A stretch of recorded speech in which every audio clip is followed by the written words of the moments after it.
Austin, what is on the calendar? All right, let's do it. There's one sad thing I know. It's a happy sad. We have a happy sad thing today. It's Heather's last day as an NCA after 6 years. Come over here, Heather, so you can be, they can see you on the camera. How many years have you been here? Oh, in December it would be 6 years. Yeah. That's it? Mhm. Yes. 10, 20. So wait, make it, Austin, when you make it so they can see Yeah, her. right there. Oh, they can see her. Okay, so we are happy sad about Heather leaving us. Because happy because she's following her heart, but sad because we will miss her. Oh, you can't get rid of me that easy. I'll stalk you guys on Facebook. Yeah. So hopefully everyone can come to the goodbye happy hour celebration today from 3 to 5 here to send her off with love. So hopefully you can do that. And then something else you get to do if you show up, you get to meet Vanessa. Come here, our new MCA. So Vanessa has so much experience. She has been doing bookkeeping and accounting for like 10 years. And most recently she was doing it for a commercial real estate firm. So her experience just was like a perfect fit. It was great. Did you prepare your speech? Oh, is that? Are we still doing that? Yes. No. You have 5 minutes. Yes, you're up. So this is Vanessa. So Vanessa will be at the happy hour too. So you can, we will send Heather off with love and you'll get a chance to say hello to Vanessa. And Vanessa and Heather have been working side by side. So you guys will get perfectly taken care of. No commission will get dropped. Everything will be smooth. So But be patient, please. There is a learning curve. welcome, Vanessa. And then I also want to welcome, guys, come sit down. We don't bite. I also want to welcome our new team that joined yesterday. Main Street Realtors, Kayla and Caitlin, and Giovanni, who's not here, but say hi to them. They are going to be in the office next to me. So we're happy you guys are here. Yes, they have their own real estate brokerage in California with 100 agents. And so they moved up to Portland. Kayla's originally from the area. So I've been talking with them for like a year now, and we're so excited to be partnered together. So welcome, you guys. Introduce them yourselves and you have a chance. All right, what else do we have going on? I think the big thing, so we do have, Tanya, do you want to mention anything about the new classes or the retitled classes? Kelly and I. Let you do all the talking. You're gonna let me do. I let you do all the promoting. I do all the talking. Yeah, that's true in the class. It's so huh? true. Yeah. So the new agent classes, workshops are being switched up a little bit because we gotta do that, right? Anyone can come to any of them if they want to. They are on Wednesdays and Thursdays from noon to 1. On Wednesday, we're going to be talking about business operations. So that'll be getting into the meats of actually doing real estate business contracts, Forms. anything, Commands. right? Yeah, like getting your stuff uploaded Right. or Anything how it to- takes to do real estate. Yeah, yeah. And then on Thursdays, we're going to be diving into developing your business. And we're going to kick it off this Thursday with branding. And we're actually going to do some of this stuff, show samples and actually work on it. And then each week in November, we already have it all planned out. Wednesdays will be a 3-part series, and Thursdays we're going to do the brand development, and then social media profiles will actually help you build a Facebook business profile if you have not done that yet. Mhm. And then I forgot what the last Thursday. But and you'll have the For the descriptions in each Yeah, one. fully detailed. They're already on the Google Calendar with Austin, already planned out. And then Thanksgiving week, we won't have any classes on Wednesday or Thursday. So we restructured this because there really are 2 parts to your real estate business. There's operations of how it works, and there's development, lead generation, right? And they're both equally important. And without one, you don't have the other. So Yep. And then all of the group coaching will be on Wednesdays at 1. And on Thursdays at 1 will be masterminds, and we'll have guest speakers. We're gonna change it up, and we'll have agents from our office. I'm gonna bring in some of our new agents that graduate from the program that are doing really well, so you can pick their bone. What did you do? How did you succeed so fast? Yeah. And Love that. just trying to bring all kinds of things in for you. We had Regina and Alex in here talking about listings and how to get your offer accepted. That was like one of the best. That was like one of the best amazing. hours we've ever had. Yeah, That was yeah, really good. really, Yeah. really good. I learned a lot. And please come in person. Right now, we will still do hybrid, but I'm sorry, but I'm cutting it out as of January 1. It's No more Zoom. especially as a new agent, it's so much yeah, easier and to you- work on your business when you're in like doing workshop. And not type just that, things. you guys get to meet each other, right? You get to hear from each other on what you're doing, what you're experiencing. You can help each other out. You might want to like need someone to go to a listing with you because you don't know the person, right? There's so many benefits of meeting each other and learning this in person. So I'm really going to be pushing for that. And, you know, I love it. And the business operations and the business development classes are on the calendar, and anyone who is in the growth phase of their business is welcome to go to those. yeah, So, anybody can come. You're we welcome. actually took the names new agents out of that for that reason, right? It's anyone growing right now, so.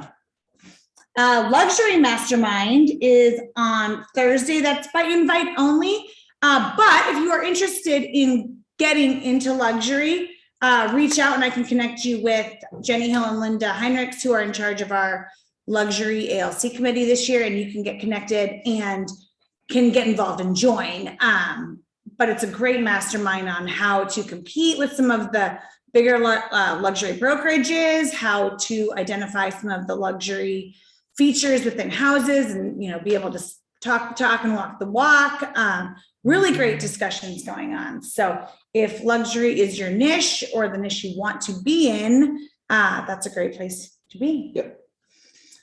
And then next week, our weekly meeting will not be here. It's going to be on location at Globe Lighting right down the street.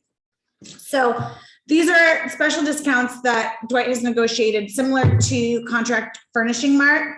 So these are the contractor discounts, and it's on all their lighting, chandeliers, recessed lighting, outdoor lighting. And it's going to be same time as the meeting, 10 o'clock there. And they're going to tell us the deal, and we'll get to look at their showroom. And do you want to add anything to that?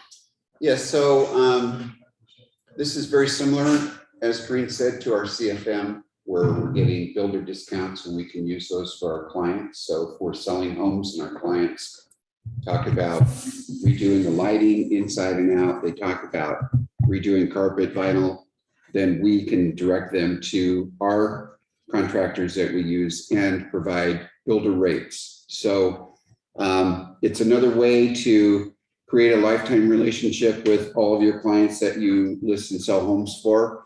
And I've tried to make these processes as easy as you possibly can.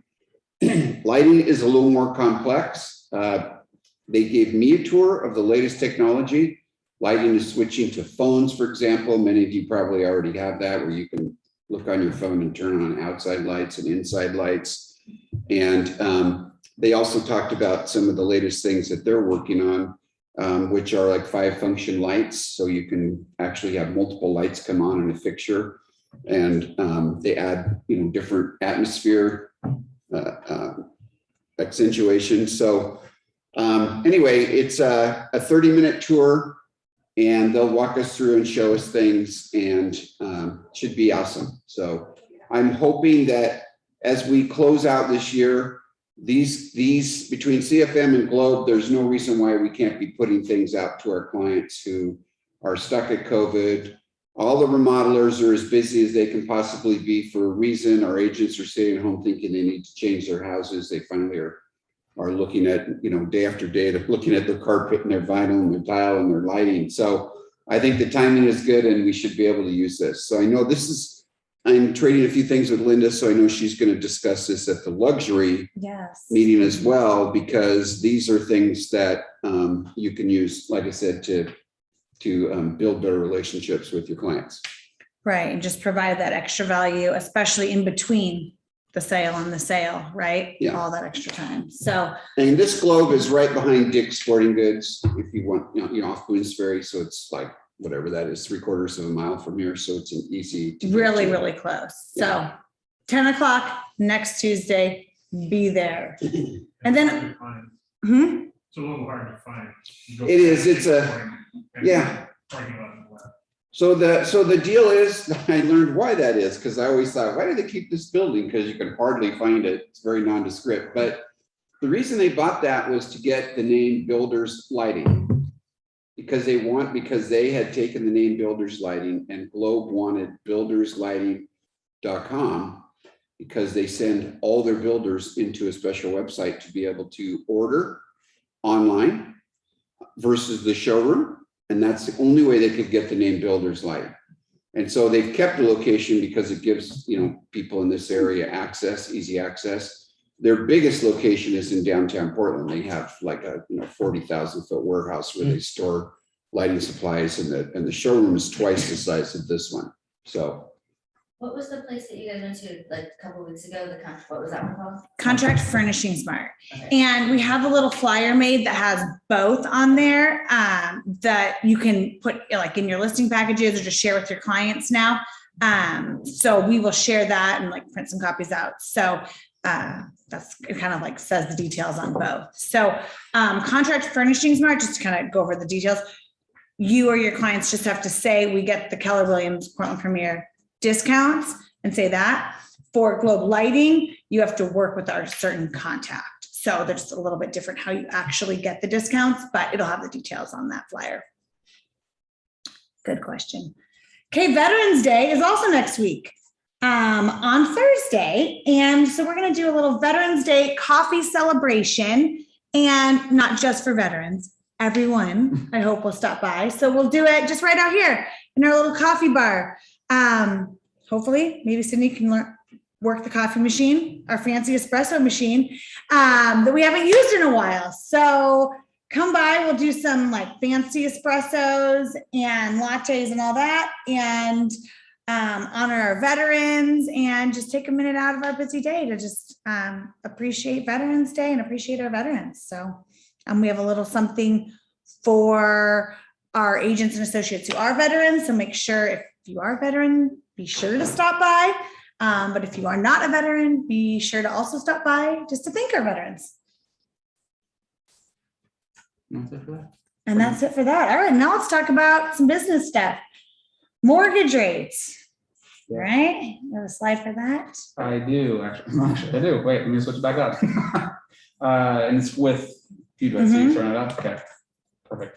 There you go.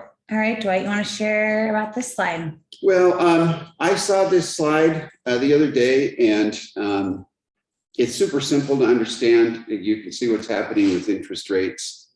So this particular cycle, they bottomed out in August, and they've been going up since. So, we're solidly over 3 right now, depending on the loan type and the down payment, of course, and all the other factors that they talk about. But the question is, we may have seen the historic bottom on interest rates. Hard to say going forward, but if inflation keeps up, that will have been the bottom in our lifetime. So anyway, just wanted you to know, if you're trying to position yourselves as the economist for your clients, they have to look to you to what's happening in the market. You want them to call you periodically to say what's happening in the market, what's my home worth. Should I be getting a rental house? Can I split my lot off? All those questions that come up, interest rates always become part of that conversation. And especially this time of year with the holidays approaching, we'll start to get a lot of, after the holidays, after the first of the year, I'll wait till spring. So just knowing why that might not be a good idea, right? Yeah, the other thing that I think, Peter always pounds home on for us to think about is, a 1% change in interest rate roughly equals a 10% affordability in pricing of homes. So if rates go up 1%, the average buyer can afford 10% less from what they were looking at. And there is a little bit of sticker shock that happens when the rates go up because people realize they can no longer afford what they were looking at 6 months ago. And now they have to scale back from a 3-car to a 2-car, or from a big lot to a small lot, or they give up a bathroom or a bonus room. That's what it ends up happening. And in this case, if you look back to just August, which feels like the other day, we're about 2 3/4, and now we're approaching 3 1/4. We could be at 3 1/4. That's a 0.5%, right? So there's already price pressure that's happening. We see it happening across the country. And if these continue up, because inflation continues to get bad, then we're going to see an adjustment. We're seeing a leveling out, and having to be more competitive on your prices to get your home sold. So that will be the time when your skills start to make a difference. Yeah. So that kind of leads us into our conversation for today on buying a house and selling your house at the same time. And it's been a little bit challenging in our current market with the inventory. But as things have normalized a little bit more, we're going to talk about the different options contractually you have. And then also Academy Mortgage is going to talk about some bridge loan type options that they have available also on the financing side. So Chad, Josh, are you guys on? Yeah, I'm here. Hey, Josh, thanks for joining us. Thank you for having me. How are you all doing? Lovely. Well, where do you want to start? Maybe, well, give us like a little quick update of what's going on, and then maybe tell us a little bit more about that bridge loan product or what you're seeing as far as the best solutions. Sure, great. So, oh, good, we got Brad on too. So, agree, Josh and Brad today. So, when it comes to buying and selling, or selling and buying in this case at the same time, there's really sort of 4 strategies that are going to be your primary ones to look at. And it depends on everybody's situation is different, and what solution is going to be best for them is really going to depend on their overall finance situation, what their equity position is in their current home, credit, everything. So there's no catch-all one solution for everyone. And so, we generally sort of take, when people are looking at, okay, I want to get into my new house before I have to get out of my old house. We've got, 4 primary strategies we look at. And we've got one is a bridge loan, one is a cross collateral, one option that allows for just less money down, and then another one with a first and a second. So we'll start with the bridge loan. So the bridge loan, that's a term, sort of a blanket term that's used for lots of, for sort of a buzzword almost, really, in the industry right now. And what those strategies look like are going to be different, again, for different folks. So a basic bridge loan is really a line of credit on your departing property. It looks and smells like a HELOC almost, right? But it's not. You can't walk into your bank and say, hey, I put my house on the market. I'd like to get a HELOC on my home so that I can go buy my next house. They're going to say, no, thanks. We can't do that. Good luck. And that's not going to work out. But we do have access to essentially a very similar product that is a line of credit against your departing property. It is for that exact purpose. So you can put your house on the market.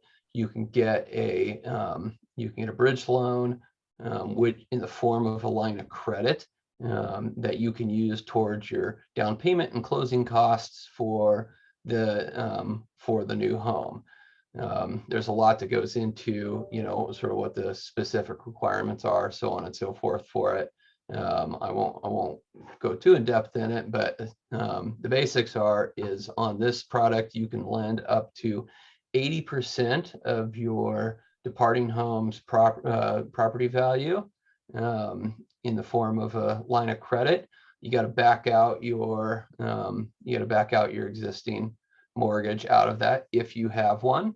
And then when you sell, you pay off both your existing mortgage if you have one, and the line of credit gets paid off. So this option is really great for folks who are starting, who have a lot of equity and they're starting their search. You can actually get this bridge loan in place before you put any offers in, before you, really, start looking if you want. The great, part of this one is once you get this bridge loan in place, like a HELOC, you don't have to draw on it until, until you need it. So it just sits there like a big line of credit, waiting for you to use it. So you don't need to make payments, so on and so forth. So it's a great option if your equity position supports this. The next one is a cross collateral loan. The cross collateral loan is another great option. It leverages not only your departing property, but the property you're buying. So you take the aggregate, so the total value between both properties. So let's say you got a house that's worth 500,000, you're buying a house that's worth 500,000, you got $1 million worth of property there. You can lend up to 70 to 75% of the aggregate value. So let's say you can lend up to 700,000 in this case. You owe 200,000 on your departing property. So you back that out, you now have $500,000 remaining that you can use towards the purchase of the new property, which is also 500,000. So essentially you can come in with your earnest money and your closing costs, and then everything else is covered by the bridge loan. Once your departing property sells and you pay off your $200,000 mortgage, plus sort of the predetermined amount that you planned on paying down on the new mortgage, you're not stuck with that $500,000 loan. You can take the extra, $250,000 or whatever you netted on your departing property, and you put that towards the new loan, pay it down to what you want, and then that's your remaining loan. You are not refinancing that, which is a great detail about this product as well. Is you're not refinancing it, you're just paying it down. They re-amortize your payment, and it doesn't get transferred or anything. You just have a new payment based on the new loan amount. So a great, convenient option for folks who are in that position. Another great detail on the cross collateral loan is your income qualifying only for the final loan amount. So if your final loan amount's only going to be 200 or 250,000, that's all you're qualifying for. You're not qualifying for your $200,000 loan that you already have, plus a $500,000 loan that you're taking out to buy the new house. You are only qualifying for that end result, which is 250,000. So that is a great option. We've used this product a lot of times for seniors who are downsizing. And so that's a great option. You've got a lot of folks with, empty nesters, retirees, so on and so forth, that are looking to downsize, and they have a lot of equity, but perhaps they recently retired. Maybe they're deferring Social Security, so they don't have to, so they're not showing a lot of income, but they don't have a lot of debt either. So they can use this loan, they can qualify for that end result without a lot of money out of pocket, if any. Sometimes in that case, we've had people who have gotten refunded their earnest money on this product because there was enough combined equity. So great option there for folks. It's built for convenience, and you can go non-contingent on that. You can for all these options. So the next one is a bridge strategy for essentially just getting a new loan. You can go as low as 5% down, even on a jumbo product that we have. So you take your departing property, you're like, you know what, I'm going to sell afterwards. I'm going to buy the new house. I've got enough money out of pocket to do 5% down for what I want to do. I need to get out and, clean up my old house, get it ready to put on the market, so on and so forth. So I'm going to buy the new house with as little as 5% down. And then when I sell my old house, I'm going to take the equity that I netted out of that house and just pay it towards the loan on my new house, and I'm going to recast it. So again, it's not refinancing it. You're just going to take a big chunk of money. You're going to wire it into the to the lender and say, okay, I would like to recast my loan and have it reamortized based on the new principal payment. And they take in your funds. They, they reamortize it. They send you, generally it's like a 1 or 2 page, agreement that you have to sign saying, okay, here's what my new payment's going to be. You send it back in and it gets taken care of. Again, that's not a refinance, so you don't have all the refinance fees that you'd have to go through with that. It's usually going to be a recast fee of anywhere, between like $250, $500, something like that. So relatively inexpensive option for doing that. And you can do it with us. You have that option both not only on conventional, but on some jumbo products as well. And so I recently did this with an agent out of your guys' office, and they are working on getting their new place moved into their new place so they can get their departing property prepped up and ready to sell. So great option. We have seen a lot of folks who have come to us over the last couple of years that have said, I need a bridge loan, something I can do, I want to buy, non-contingent. I've been in my house for 15 years. I got 15 years worth of stuff in there, and I really need to get out before I can sell. Or they just really need the convenience, so on and so forth. A lot of folks coming in thinking maybe they need a bridge loan, but in fact, really they're able to just do it with this strategy, and it's worked out well for them. A fourth option is a first and second. So we're doing this right now for a client. He is putting 10% down. He's getting a first position loan at the conforming loan limit, and he's getting a 10% second and bringing 10% down. So the 10% second is in the form of a HELOC. The great thing about this option is you're not having to worry about any mortgage insurance, and B, once he sells his departing property, he's going to pay off or pay down that HELOC, but that HELOC stays in place. And so he's now going to have this, $50,000 HELOC that he can use. He's going to pay it off because he don't want to make payments on it anymore, but he can now draw on that for the next 10 to 15 years, should he decide he wants to do some home improvement, or he needs to, pay for his kids' college, whatever the case may be. That way he's, got the security of having those funds available if he needs them. But he's not making long-term payments on them. And so that is a great option as well, that we're doing for somebody right now. We've done several times over the last year as well. In fact, we just did this with another borrower out of your guys' office that'll be closing soon. So those are the primary sort of 4 strategies that we look at for folks when they come in thinking they need a bridge option, or they just want some strategic way to buy first and then sell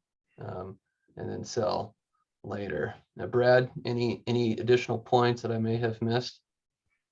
No, that was a great recap of the different options and solutions. The one thing I would add too is on the third one you mentioned, where they're putting less than 20% down. When you do a recasting, you would actually have, as long as you put enough to get it below 80% of the purchase price, the mortgage insurance will be removed at that point as well. And to Josh's point, one of the things we really try to do is set people up for success so that they're not putting themselves in a situation where they can't afford payments, or they're having to do something that puts them in too big of a risk. I mean, honestly, the market's been great, but if at some point it does turn, we don't want anyone in a situation where they don't have additional reserves to make sure that they're making payment. Because, bridge loans are great, but now all of a sudden you potentially have 3 loans, right? You've got your old loan and then 2 new ones. So really looking out for the client's best interest. For some people that are better off trying to do a simultaneous closing. In fact, sometimes we'll qualify people with one of these options and then their home gets sold before right away, and we don't even have to use the bridge option, like a second lien or whatever, and then we're able to close simultaneous. But just being able to make that non-contingent offer can make a difference, which is why having these 4 different ways of doing it is so good. Yeah, any questions on any of these options or other scenarios you might have? I would offer this, Brad, maybe you can speak to this. So if I'm a buyer and I'm worried about interest rates going up as we get into the spring and summer, which is historically when they typically go up, this allows me to put a first mortgage on a home that I'm buying that I might find in January, December, January, February, and lock in at these historic low rates. And as Josh said, I can move into the new home, and then it gives me a chance to increase the value of my existing home by, updating the carpet and the paint and light fixtures at builder's costs, and increase the value, right? Because those are the things that are the easiest to do, that have the highest return on dollar. And so it is possible in the scheme of things, I can lock in historic low rate before they go higher. And I might be able to increase the value of my home by investing $2,000, $5,000, $10,000 and having the price go up $20,000, $30,000, $40,000. And so it really becomes the best of all worlds for a buyer. Yeah, absolutely. And in fact, many banks will even offer personal lines that are not that expensive. And even if you did need it, we've seen people do that where maybe they don't have access to a lot of their equity right now. They get a personal line, maybe it's $10,000 to $20,000. Do those things you're talking about, carpet, paint, and it makes a huge difference in being able to sell it for the maximum price. Yeah, those are good. And yeah, locking in, we do think rates are going to be going up. The Fed has already said they're going to be tapering, and we do expect them to continue to climb over the next 12 months. And that might slow, buyers down a little bit, but I think it's a great time. Really, these next 3 to 6 months rates are still going to be really low in the low 3s, low to mid 3s, to take advantage of those things. If they're buying new construction, we even have extended lock programs. So on new construction, we even have locks that are up to 9 months to 12 months long. And again, a little bit trickier because you don't know exactly when new construction is going to close with some of the supply material issues they're having. But getting those locked in for new construction is really important. Excellent. Yeah, Thank so- you, guys. Yeah. And so just to kind of go on that a little bit, to continue going, as I see it, there's probably like 4 ways to purchase a house when you already own one. One would be to get the financing. 2 would just be, to have cash somewhere that you've stored away that you just put down on it. And the other 2 are probably a little bit less attractive. And so, with the bridge product, or with what we call the bridge products, it allows your clients to make a much stronger offer, a much more competitive offer. I mean, it's hard enough to get an offer accepted today. And if you start throwing a bunch of contingencies on it that are unusual, then it's going to make it even harder for your clients to get the offer accepted. And then you bring in what Dwight was just talking about, moving out of the house, being able to do some updates to it, maybe stage it, make it more accessible. You get a much more value for the house you're selling. So I think that is the dream scenario for trying to move from one house to another. But if that dream scenario doesn't exist, then I think we've got a couple other things that might work out. So Austin, I prepared some slides here. And so I just think about creative ways to get through this, because if you've got a client that doesn't want to do financing, they have a pile of cash, the other options are contingencies, right? So I was trying to think of some creative terms we could use, and the way we can negotiate and navigate a transaction to everybody's advantage. So I'm just going to turn around here and read this. So I just for fun put this term together this morning. I thought it'd be kind of fun. It actually would play great if you had like a new construction that you weren't sure when the closing date was. But I just thought this was kind of interesting. Closing shall occur on the 20th business day following seller's written notification to buyer, but no sooner than, and I just did it if I was writing it today, December 2nd, 2020, and no later than January 3rd, 2022, or other such date agreeable to buyer and seller. So my thought on this was, you've got a client that is not sure when they're going to be able to find their house, what the close date might be when they find that house. So they need a little levity to move around. And with as competitive as a marketplace is, you might be able to enforce a term like this that a buyer may not otherwise accept. And so my thought was, we wouldn't close any more than 30 days from today, but no more than 60 days from today also, but then give us some wiggle room in case we find something perfect that works, and 20 business days seem like a long enough time for someone to get their loan finalized and all that stuff. So I was just thinking, think outside the box a little bit here. Let's try to find a term that'll work really good. But Austin, can you go to the next one? But let's say you're creating a closing contingency. And I just would love to see it in section 5.1 here. So again, I wrote this in: the successful close of buyer's pending sale for the property located at, whatever their property is. And the reason being, there's a lot of cures that come along with section 5.1 that we can use should there be a sale fail. Because, and then, again, this is assuming that their property's in contract already. So if your clients decided they want to list their property for sale, they're going to take the chance that they're going to find something that's good. We're going to try to extend that close date, as far as we can. And we're going to use an occupancy agreement to give them even more time. So let's say you list the property, you get an offer right away. Maybe you do, instead of doing a 30-day close, you do a 45 or 60-day close, or you use the term that I just showed you previously. And then you can tie an occupancy agreement for probably up to 60 days after that. That gives you like 120 days from the time you go into contract to find a house, right? Like for most people, they're going to be able to find a home in 120 days. And with interest rates going up, probably will equal out a little bit more inventory. They should be able to find a house. So that would probably be the second best alternative in purchasing, get them in contract, maybe you get them through the home inspection, you get them through the appraisal. You make a much stronger offer with a lot less error. You might win a competitive offer situation. And again, the reason why I would put this contingency into financial contingency is because, next slide, please. Because 5.2 provides all our cures here, right? So, and I don't want to get through all of this. It's a little bit much. I don't want to bore you folks, but there is a spot there that's really important that we need to indicate. The amount of business days for you to negotiate any kind of failure of this contingency, the boilerplate term is 2 days. And if you're representing a buyer, that 2 days goes really, really, really fast. You're not able to find any kind of solution in 2 days.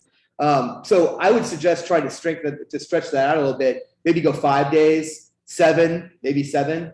Like, I don't know how many agents, when they're reviewing the offers, do they pay much attention to how many days are there, but they should, because this deal automatically terminates on the last business day of that. So the deal just dies on its own. The seller could go put the house back on the market, and you're kind of left there holding a bag with nothing to do. So you don't have a lot of options. So if you're your buyer's agent, longer there. If you're a listing agent, you probably want it shorter there, right? Okay. Yeah, and in this world, Yeah. they might have a backup offer, right? And Yeah. so they're looking at that line. If I'm a seller, Yeah. they have a backup offer for more money. They're looking at that They're and just saying, I'm ticking- not giving them a minute over Exactly. the standard 2 Right. days unless it's written in. Right. And in that case, is a perfect example. In that case, 5-7 days, that's a lot can happen in 5 to 7 business days with your backup offer. They could go find another house to buy, and then they lose, the seller loses some of their leverage. So buyer's agent long, seller agent short. And then 5.3 here, if you're using 5.1, you really, all of you should bone up on this. I think this is the least understood part of our agreement. 5.3, and I just did a class about it the other day. We spent like 45 minutes talking about this term. This is the procedures that are the buyer's responsibilities in relation to the loan. There's timelines, what they have to submit their documents, and who the lender is, and what they and how they're supposed to notify the seller of any changes. So we all need to know this really well. I see this violated all the time, and it could cost your client earnest money. So I want to put that in there as buyer's agent. Pay attention to this. And the seller's agent, you should know it as well, so you know how to leverage the situation that may present itself. Next slide, Austin. So, and then if we're going to use a contingent right to purchase addendum, I thought I'd put this up here just to show you where I would put the notification, where I would announce the addendum. I would do it at the end of the financial provisions, just in here to say, see buyer's contingent right to purchase addendum. And then let's talk about that scenario a little bit. Go ahead, Austin. Okay. So this is the contingent right to purchase. I don't know, we've all kind of danced around it. I don't know how many of us have really read it, but in it, we're going to declare if the property's listed or if it's not on the market. And if it's not on the market, what day it's going to go to market. And typically, if you're using this form, you're probably not getting a property that just came to market, right? Because those sellers are accepting an offer for somebody who doesn't have to sell a house or doesn't have a house that's not listed. They're probably, if you're trying to win an offer with this and you're going to get somebody who doesn't have to sell a house or has already sold their house and is waiting for it to sell, you're probably going to come up with a short end of the stick. So you're probably going to get like the B or C house as opposed to the A house that's on the market. But so you're gonna in there, we've had if it's listed or not listed, and let's just go down a little bit further here. And then there's some notices about there's the rest of this talks about delivering notice to the buyer should they get an offer, or terminating it, if they accept an offer, what kind of offer they can accept, receipt of that offer. It's a lot of jargon here, but keep going down. And then what time the close, when the timelines will begin for contingencies, closing day, time is of the essence, all that stuff. So, so again, this is probably the least favorable way to go for your clients. But if you have a client that's really scared about owning two houses or being stuck, not being able to get from one house to the other house smoothly, you're probably going to have to use this addendum here. And then because we also represent sellers, let's talk about what happens to sellers here. So if you are a listing agent and you come across one of these, the things that I would be really concerned about is a property on the market, or when will it go to market? And that's dealt with in the contingency a little bit. But who will the listing agent be for the property? So we had a recent situation where one of these contingent right to purchase was presented to our seller. Our seller accepted it with the assumption that the buyer's agent was going to be the listing agent for the buyer's property. Well, that didn't happen. They went to a help you sell type agent. They bungled their whole transaction because they really weren't represented, and they had a sale fail. And so that's a tough one to swallow, right? And so to that point, I do want to speak up on that, because I've had that happen, and it's sort of a fool me once, shame on you, fool me twice, shame on me. You don't want that to happen. Yeah. So if I'm representing the seller and I'm struggling to sell their home, it's been maybe sitting for a while, and so we're open to a contingent offer. I typically will put in the price that they tell me they're going to list it at, because what happens if you do enough of these is they'll say to you, well, we're going to list the house at $499, and then you counter them and they pay a price they're not completely comfortable with, and they put the contingent home at $515 instead of $499. When you were accepting the contingent offer based on thinking at $499, it was a really strong deal. So when I do these, I usually put in language that it's subject to me inspecting the contingent home, because I want it to close. So I want to go through that home and see what the chances are that it's going to sell. And so within 48 hours, I want to see that home, and I want to set what the price is going to be. And to your point, I want to put down who the agent is, because I've had that very same thing happen where they'll go with a help you sell. They have no experience selling, and you just took your home off the market for a deal that will never close anyway. And so if you're a listing agent, I also put in that they can't accept a contingent offer on their house. So if you do enough of these, you'll realize that you'll do one, and then that contingent home, they accept a contingent offer on another home coming on the market and selling, and you didn't put any language in to protect your seller. And now you've got this string of houses that have to close, and logistically it's Mhm. near impossible to get it to happen in a way that somebody's not going to be losing a lot of sleep, including the realtor. In 2006, Tony Kelly and I were, I was at the end of the transaction. He was the one next to me. And there were 4 transactions behind us that had to close. Yeah. And it was a miracle that the first one was a mobile home. It was a miracle that closed. But it was touch and go the entire way. I mean, it was horrible. Well, and I had one where the listing agent said to me that this party that was selling a home, and I think it was a condo in California, that agent said they have the money to be able to close. But in reality, the condo in California, the sale on the condo in California couldn't happen until a trust was settling. And the trust never settled on time, so the condo in California never closed on time, which meant my home never closed on time. And so again, these things are full of all kinds of little booby traps, you know, landmines. Yeah. And so you really, really have to be careful. And we are entering the market where these are going to start to make more sense. I have a house right now. We've had 30 people through. My people don't want to lower the price. Suddenly we get a call from a realtor that says the people love the home, but they have a home to sell. They think the price is great. And I'm, working my owners to try and get the price down, and they want to write a contingent offer. So we might look at that right now in this market right now. That's so hot. This is at over $1 million. Right. Well, that So tells we're me going to that- see more of these as the rates go up. They're going to sit. And then the owners are going to say, what are our choices? Mhm. And you just brought up, like the story you just told me tells me 2 things. One, sorry, Pete, sorry, Dwight, your listing's a little overpriced probably. Yes. And right, but in two, the other flip side of that coin is that buyer is going to overpay because that's the only option they have. It's the only option. Only they have. option they have. They're gonna And do so a there's contingency for their negotiation. right, exactly. And so they're it's gonna be originally holding their breath, and it could really pay off great for everybody. The buyer could get a house that they probably wouldn't have got otherwise. They might overpay for it. Seller's gonna get all they could get for it, but they're gonna be sweating it out the whole way. Yeah. Yeah. So Yeah.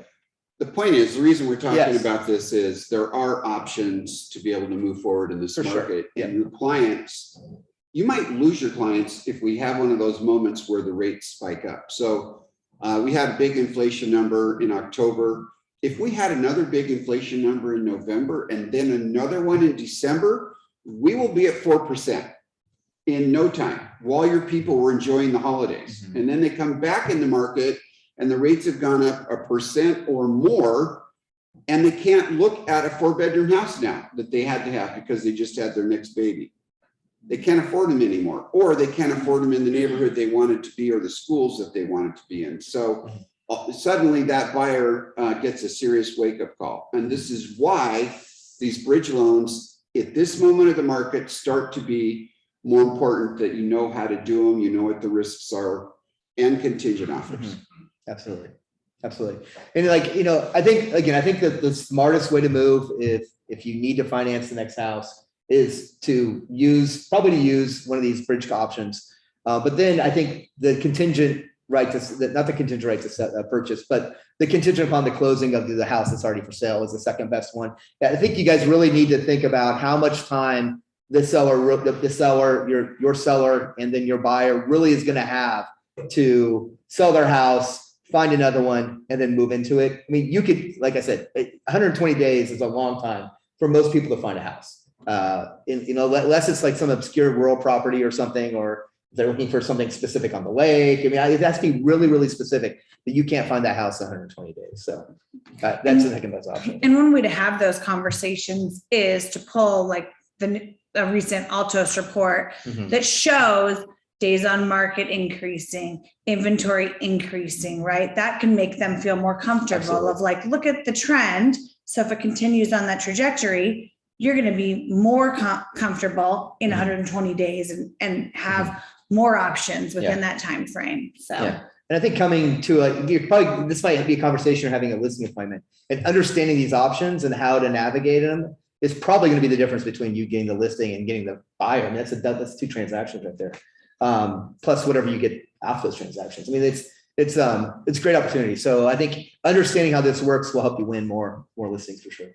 Yeah, and I was going to say, to your point, we're at the time of year where we're going to start getting calls for listings where people are going to say, we are thinking about selling next summer or next spring. And we'd like to have you come over and talk to us about the things we should be thinking about doing on our home. This is why we now have a relationship with CFM. This is why we have a relationship with Globe Lighting. Those are the things you can change. But to Kelly's point, this is the time where I sit down with people and I say, okay, look, if we plan on coming on the market December 1 or January 1 or February 1, and it sells in 30 days, and we have a 45-day closing and a 60-day possession, I always superimpose those days on an Altos inventory report for their community, where they want to be. So let's say they're in Lake Oswego and they want to locate to Sherwood. I would take the Sherwood inventory report and I would show them what happens to the inventory in January, February, March, April, May. And as soon as you get into March, it's usually double or triple what it is in January. And April is half again higher and May is half again higher. And so it shows people Hope. Yeah, exactly. Yeah. And so then they think, okay, well now as a seller, we want to be on the market when there's no inventory. Yeah. So we sell it for a higher price. And as a buyer, we want to have enough time to look at homes that come on the market next spring in February, March, April, and May, which is when 70% of the homes in Portland get listed. So anyway, that's why we're having this conversation right now. It's for timing. Yeah. And now you have more tools. You have the bridge loan conversations you can have with people to get them going. And we have ways to get their home cleaned up so they can affordably get the most money possible for it. Right. Now that we're in November, the conversations we have are going to set the Yeah. pace for And it. I bet you most agents out there are playing checkers, trying to get a king, hop around. But if you play in chess, you're gonna win your opportunity. That's right. Yeah, you see the whole table, you know all the moves. Good one. That's good. That Oh, is yeah, good. That one's good. That's Oh, a good close. we should ask, we gotta end there. That's too good. We gotta end, right? That's it. That is a wrap, you guys. Thank you. Everyone have a great day. But Bye.